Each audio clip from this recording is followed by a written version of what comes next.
Montaña rusa en los mercados en una jornada ayer de fuertes datos macro. Empezamos a media tarde con un muy buen dato de inflación que hizo disparar la euforia en los mercados, pero luego aparece el famoso gráfico de puntos y el señor Powell para chafar la fiesta con una postura de tipos duros. Y al final parece que todo queda igual, y seguimos a la espera de conocer cuándo estos señores decidirán bajar los tipos de interés. Pero a pesar del jarro de agua fría, el mercado aguantó bastante bien, porque esto en otras ocasiones hubiera acabado en rojo, y por bastante. Pues repasaremos esto y mucho más en el vídeo de hoy. ¡Vamos al lío! Muy buenos días, cracks, y ahora es Biden el que se plantea aceptar las malditas, como dijo en su día, criptomonedas como donaciones para su campaña. Y es que la campaña de reelección del presidente Joe Biden está en conversaciones para aceptar donaciones en criptomonedas a través de Coinbase Commerce. Y esta iniciativa permitiría a los seguidores de este señor de Joe Biden contribuir a su campaña utilizando activos digitales, esos que no hace no mucho eran dinero del mal, pero que ahora destacan su enfoque moderno y la aceptación de nuevas tecnologías en el proceso electoral. Pero en la jornada de ayer volvemos a ver verde las entradas a los ETF de Bitcoin al contado, con un positivo de 100 millones de dólares, liderado por Fidelity.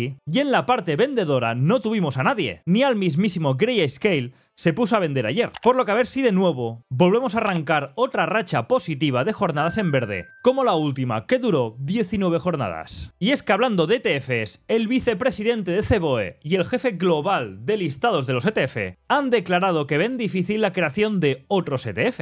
Concretamente hablan del ETF de Solana y lo ven poco probable si antes no tiene un mercado de futuros o más claridad regulatoria. Y es que justamente es esto lo que está dificultando la posible creación de un ETF basado en Solana. Esto es algo que ya otros habían avisado, ya que en el caso de Bitcoin y Ethereum, estos, al ya tener productos en el mercado de futuros antes de la creación de los ETF al contado, dieron facilidades a la hora de tramitar positivamente estos ETF. Pues citan que justamente esto de no tener antes un mercado de futuros puede complicar la cosa, y es que aparte de Solana también comentan el posible ETF de XRP como un caso similar de ser poco probable de cara al corto plazo. Y las runes de Bitcoin han superado a los ordinals y a los tokens BRC20 en términos de popularidad y uso. Y es que este nuevo estándar llamado Runes, que permite una mayor flexibilidad y funcionalidad en la creación y transferencia de activos digitales dentro de la red de Bitcoin, ha captado la atención de la comunidad cripto por su capacidad de expandir las aplicaciones de Bitcoin más allá de las simples transacciones financieras. Y este está creciendo mucho más y acaparando seguramente parte del mercado de los ordinals. Por eso quizás estamos viendo este excesivo castigo últimamente en cotizaciones de tokens, como es el caso de OrdiSwap. Y MetaMask ha lanzado una nueva función de staking agrupado para Ethereum. Y esta funcionalidad permite a los usuarios participar en staking de Ethereum de manera accesible y eficiente, combinando sus activos con los de otros usuarios para así obtener recompensas de staking. Y de esta manera también contribuyen a la seguridad de la red de Ethereum y obtienen recompensas por ello. Pero sobre todo este servicio está enfocado o diseñado para facilitar esta participación dentro de la red de Ethereum, y todo lo que sea hacer un fácil acceso, bienvenido sea. Eso sí, para esta nueva función de MetaMask han excluido a los usuarios de Estados Unidos y de Reino Unido. Y ahora pasando a la economía, que es donde está la parte gorda en el vídeo de hoy. Ayer tuvimos un dato de inflación muy bueno y por debajo de todo lo que se estimaba. Y es que nuevamente casi todos los bancos de inversión en sus previsiones se vuelven a equivocar porque daban cifras más altas de las que finalmente aparecieron. Tuvimos un IPC interanual que fue del 3,3% cuando se esperaba un 3,4%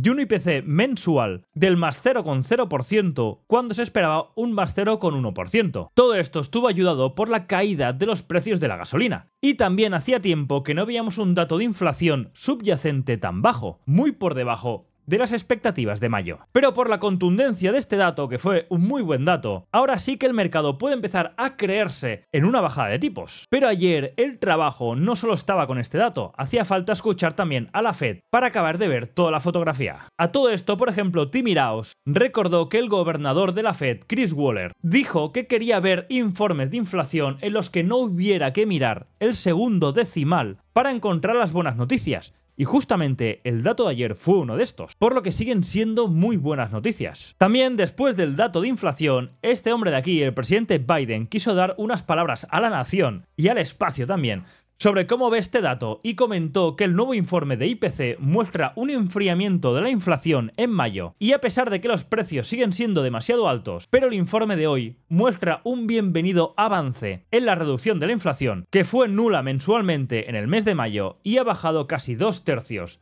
desde su máximo. Pero luego llegó el turno del FOM y su famoso gráfico de puntos que tengo por aquí. Y es que el mercado, después de conocer este dato de inflación tan bueno, esperaba 2 bajadas de tipos para este 2024, pero tampoco se descartaba que pudiéramos ver hasta 3 bajadas de tipos. Pues chasco y mayúsculo, cuando en este solo se grafica una bajada de tipos para todo este 2024. Y es que en el informe se observa un comité dividido, no lo tienen claro, y la mitad opta por ninguno o como mucho un recorte de tipos para este 2024 y algo menos de la mitad del comité opta por 2 bajadas. Por lo que más de la mitad de miembros piensa que el IPC aún le queda trabajo por bajar y por ello no quieren empezar con los recortes. De hecho, a los miembros del FOM se les permitió actualizar sus pronósticos en este gráfico de puntos para adaptarlo al último dato conocido de inflación ayer mismo.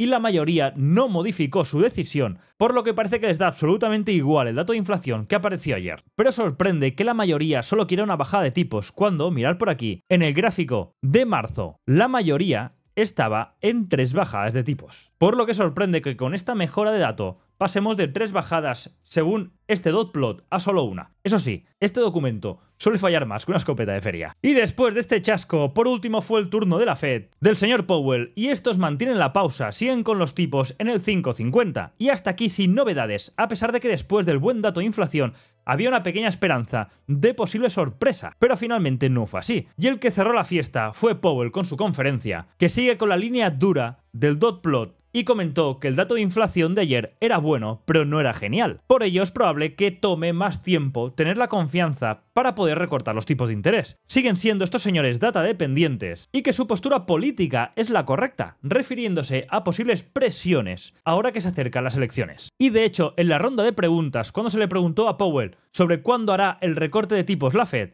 este dijo que no tienen ninguna fecha prevista, por lo que no se mojan, y van a ir reunión a reunión. Pues ahora con toda esta montaña rusa de datos, ahora el mercado de bonos ve 2 recortes para todo este 2024, uno en septiembre y otro en noviembre. Y la probabilidad de bajada de tipos de 25 puntos básicos para septiembre, que llegarán a subir por encima del 70% con el dato de inflación después de este dot plot y de la conferencia de Powell, volvía a estar por la zona de 60, ligeramente por encima del punto inicial que teníamos ayer antes de todos estos datos. Y por último, a pesar de todas estas noticias y eventos macro que pueden apuntar a bajadas de tipos para septiembre, siguen apareciendo voces contrarias a este movimiento, como es el caso de Jard Dennis, que es uno de los gurús de Wall Street, el cual comentó que bajar los tipos de interés con una economía que crece por encima del 2,5% trimestral, con una tasa de desempleo del 4%, que es una tasa normalizada, con una inflación rondando el 3% y con el sector de la vivienda que no deja de subir, no tiene ningún sentido bajar tipos de interés simplemente aplicando un análisis económico basado en la lógica. Pero digo yo, señor Jard Dennis, hace años que el mercado parece no seguir ninguna lógica. Y este señor cierra diciendo que el mercado presiona y presiona, pero mientras no veamos uno o varios indicadores reales de que la economía muestra una clara debilidad, él cree que Powell debe esperar para bajar los tipos. Pero en mi opinión creo que cuando veamos estos indicadores de problemas en la economía, como comenta Jard Dennis, quizás ya sea tarde,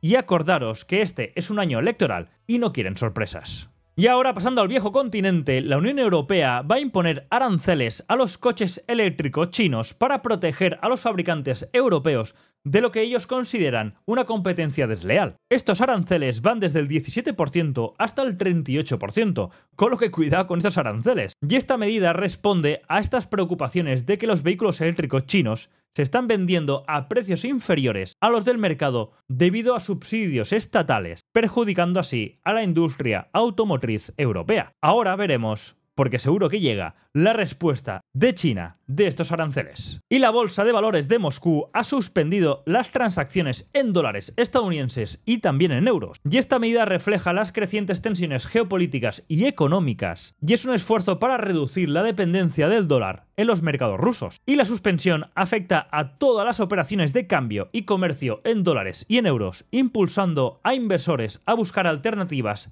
en otras monedas, o, atención, también en criptomonedas. Y ahora por último, pasando a las acciones, atención porque Roaring Kitty, el youtuber fomero de las meme stocks, podría estar reduciendo su posición en GME. Y es que se está detectando cómo se está disparando el volumen al contado justamente en el precio de su posición. En este gráfico podéis ver cómo ayer en el volumen, en el Strike 20 para el día 21 de este mes, que es justamente el que él tenía, se dispara a 93.000 de volumen, sobre todo por el lado de la oferta. Por lo que todo apunta que este hombre podría estar deshaciendo su posición. Atención a esto, para los que estáis operando en estas acciones por los movimientos que hace este hombre. Y por cierto, ayer GME bajó más de un 16% al cierre de mercado. Y ahora, pasando a las acciones, empezamos por Apple, que subía casi un 3%. Y atención cómo está el cohete de Apple. Y es que no para de subir. Y ayer ya adelantó a Microsoft y vuelve a convertirse en la mayor empresa pública del mundo. De hecho, Bank of America sube el precio objetivo de Apple a $230 por acción, debido a la cuantificación del próximo ciclo de actualización para smartphones utilizando Apple Intelligence, como anunciaron el lunes. Y es que con estos 2 días que lleva Apple, consigue las 2 mejores sesiones consecutivas desde la crisis financiera mundial de 2008. Pero también es cierto que ayer se observó mucha recompra de acciones propias en Apple, pero esto es en general, ya que las demás acciones está pasando lo mismo. Ahora pasando a Microsoft, que ayer también subía casi un 2%, ahora ya es la segunda empresa más valiosa del mundo y anuncia un dividendo trimestral de $0,75 por acción que se pagará el 12 de septiembre de 2024 para aquellos accionistas que estén registrados antes del 15 de agosto de este mismo año. Ahora pasamos a Oracle, que subía, atención, más de un 13%, porque Oracle anuncia nueva asociación con Microsoft, OpenAI y Google. Fijaros que todos están más o menos en el mismo saco, y es que la colaboración con Microsoft y OpenAI tiene como objetivo desarrollar la plataforma de Microsoft Azure utilizando la infraestructura en la nube de Oracle, proporcionando mayor capacidad para OpenAI. Ahora pasamos a Broadcom, que subía más de un 2% cuando anunció una división de acciones 10-1. Ahora saltamos a Taiwan Semiconductors, que también subía un 4% después de conocerse que Bank of America reitera su recomendación de comprar y aumenta el precio objetivo a $180 por acción, argumentando justamente que lo que está pasando con Apple puede beneficiar al sector y entre ellos a esta empresa. Y es que recordar que Apple es el mayor cliente de Taiwan Semiconductors porque representa el 25% de los ingresos de TSMC. Y por último saltamos a la parte negativa porque Ford bajaba un 0,25% y anunció un ERE que afectará a 1.622 empleados en su planta de Almusafes en Valencia, la cual cuenta con una plantilla total de 4.800 trabajadores y de estos, cerca de 1.000 en teoría serían despedidos con la posibilidad de ser recontratados en 2027. Y un caso muy similar, Vodafone, que bajaba un 0,56% y también anuncia que quiere echar a 1.200 personas de sus sedes en España. Y como siempre te recuerdo que yo, para operar todos estos mercados, acciones, commodities, divisas, Bitcoin, Ethereum, altcoins, etc., utilizo el broker de Quanfury, que por aquí abajo te dejo el código QR para descargar la aplicación, ya que si te das de alta con el código JOHN y fondeas la cuenta, recibirás fracciones de acciones y hasta una recompensa de hasta $250, aparte de apoyar al canal. Y ahora pasamos a ver cómo está el sentimiento de miedo codicia en el mercado tradicional, que está en 47, la zona neutral, y en criptomonedas, a pesar de las caídas, estamos en la zona 70, en la zona de codicia. Y para el jueves, es cierto que no es un día tan importante como ayer, pero no nos olvidemos que hay ciertos eventos que también tienen su peso. Y empezaremos conociendo el IPC de España, el dato de inflación, luego el dato de desempleo semanal en Estados Unidos. Acordaros que el empleo es lo que puede hacer pivotar a la Fed del no bajar tipos a bajarlos corriendo. Después el dato de inflación, el IPP, del mes de mayo en Estados Unidos, y sobre todo comparecencia de la secretaria del Tesoro Janet Yellen, que esta sí que puede hacer girar la tortilla de golpe. Y ahora pasando a los mercados, iré rápido porque ya me he enrollado mucho la parte económica. Pues suerte ayer del buen dato de inflación y del subidón que lleva Apple, que está haciendo volar a los mercados, porque el señor Powell ayer salió a escena con la misión de tumbar los mercados. No lo consiguió, pero se quedó cerca. Pero el mercado mostró mucha más fortaleza que en otras ocasiones, cerrando en verde una jornada que perfectamente en otras ocasiones hubiéramos acabado en rojo y por bastante. Pero es que aquí ayer nadie vendía, y es que nadie ya se cree a Powell y seguimos inmersos en esta carrera de máximo tras máximo. Y es que pasaré a comentaros una frase de un gurú de los flujos de Goldman, el señor Scott Rubner, que comenta que este año, en 112 días de negociación, llevamos 27 máximos históricos, es decir, un máximo histórico cada 4 días de negociación. Esto es una auténtica locura. Por lo que este 2024 está siendo el mejor comienzo de cualquier año electoral jamás registrado. Esto nos va bien para poner en contexto a toda aquella gente que está nerviosa del por qué Bitcoin o ciertos activos no acaban de tirar. Que seamos conscientes que estamos viviendo un año que está siendo muy bueno. Y hay que también dejar respirar a los mercados y hasta ver ciertas correcciones, cierta pausa o cierta lateralización. Esa está buena de cara al corto plazo. Porque en mi proyección, y tirando de bola de cristal, creo que ahora puede venir un cierto repunte en los mercados porque la primera quincena de julio con el festivo del 4 de julio en Estados Unidos suele ser bastante alcista. Después puede ser que tengamos un periodo lateral bajista hasta septiembre, que suele ser un trimestre que por cierre de liquidez suele haber tensiones y suele ser negativo, para después encarar el tramo final, la traca final de las elecciones de cara a noviembre. Pero sí que es cierto que, resumiendo todo lo que vimos ayer, parece que el mercado no se acaba de creer a Powell en su versión de tipo duro, y aquí quien realmente tiene el peso para decantar todo esto es la misión de la deuda del Tesoro de Estados Unidos, y justamente hoy habla la secretaria del Tesoro, la señora Janet Yellen. Por lo que respecta a los mercados, poco que decir. SP500 y Nasdaq marcando máximos históricos, y el Russell 2000, a pesar de que repunta y vimos una corrección a la parte final de la jornada, seguimos estando por debajo de estos máximos del rango, por lo que la debilidad y la amplitud en el mercado sigue estando presente. Por lo que respecta a Bitcoin, este vuelve a empujar arriba fuerte, aprovechando el informe favorable de inflación de Estados Unidos, pero atención porque a nivel estructural no parece del todo encajar con una versión para ir a buscar máximos históricos. Porque a pesar que seguimos teniendo toda esta parte de aquí arriba muy evidente, muy expuesta, que seguramente hay mucho posicionamiento aquí a cortos, pendientes de mitigar, fijaros que en el corto plazo, después de ver estas fuertes entradas de momentum en la parte alta de 72.000 y en la parte alta de 70.000, el momentum,